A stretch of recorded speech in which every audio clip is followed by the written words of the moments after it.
Secondo me ti migliora proprio tanti aspetti della tua vita, non solo quando sei legato alla palestra, ma ti senti bene con te stesso, col tuo corpo, riesci a fare cose che prima magari non immaginavi di riuscire a fare, no? Io ho iniziato pole 4 anni fa. Ho fatto subito molti allenamenti, poi ho fatto una prima gara subito a febbraio e ho ottenuto buoni risultati. Nella mia categoria sono diventata campionessa italiana.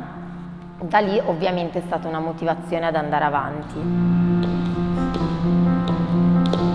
Ho iniziato fin da molto piccola a fare ginnastica ritmica. Dalla prima volta che sono entrata in palestra l'acrobatica mi ha colpito da subito. Tra l'altro una delle mie prime insegnanti è stata proprio Eleonora, infatti la conosco da quando sono piccola, che ero già una piccola peste, mi sopporta da tanto tempo. E quando poi ho rincontrato Eleonora quando ero più grande a un corso proprio allenatori, mi ha detto che aveva aperto questa scuola di pole o comunque di danza acrobatica, e appena sono entrata in B-Art, cioè, ovviamente ho ritrovato il mio mondo, perché è tutto ciò che comunque mi è sempre piaciuto, dall'acrobatica al suolo all'acrobatica aerea, quasi da effetto speciale, no?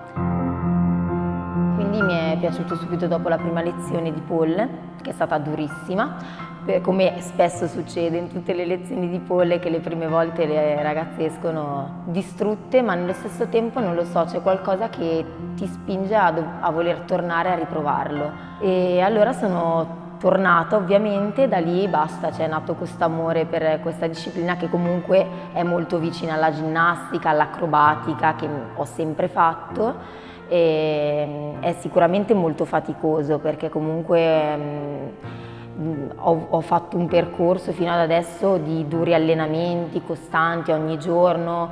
A volte ti senti proprio, chi me l'ha fatto fare, di ricominciare magari anche più grande, perché comunque ho iniziato a fare pole che avevo già 21 anni, quindi comunque ero già grande. Però ti dà comunque sempre soddisfazioni, perché non è come andare in palestra che si limita magari al tuo aspetto fisico e basta, cioè quello che vedi allo specchio e basta. Qua ti metti alla prova sempre su qualcosa che alla fine ti dà un risultato più anche artistico, se vogliamo vedere, quasi da sorprenderti ogni tanto, no?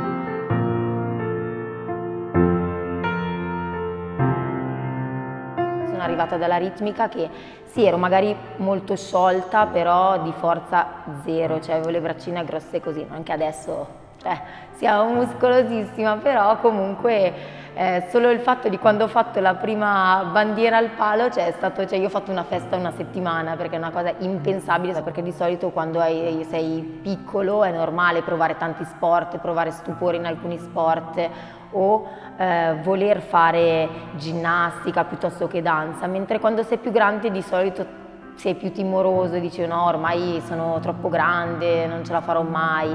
Invece ti rimetti alla prova e ritrovi anche, secondo me, delle emozioni che hai provato quando eri più piccolo, quando hai iniziato a fare quello sport. Ed è bello perché veramente si cresce ad ogni età, ognuno parte dal suo punto, dove è arrivato, dalle esperienze precedenti, però tutti cambiano, tutti migliorano, e sicuramente è un lavoro che devi fare in modo costante, però secondo me ti viene anche di farlo in modo costante, non è una cosa forzata che dici cavolo oggi devo andare a fare gli allenamenti, cioè hai proprio voglia di metterti alla prova e imparare sempre figure nuove, prese nuove, cose nuove. Ci vuole tanta testa, tanto cuore, ma anche tanta grinta sempre.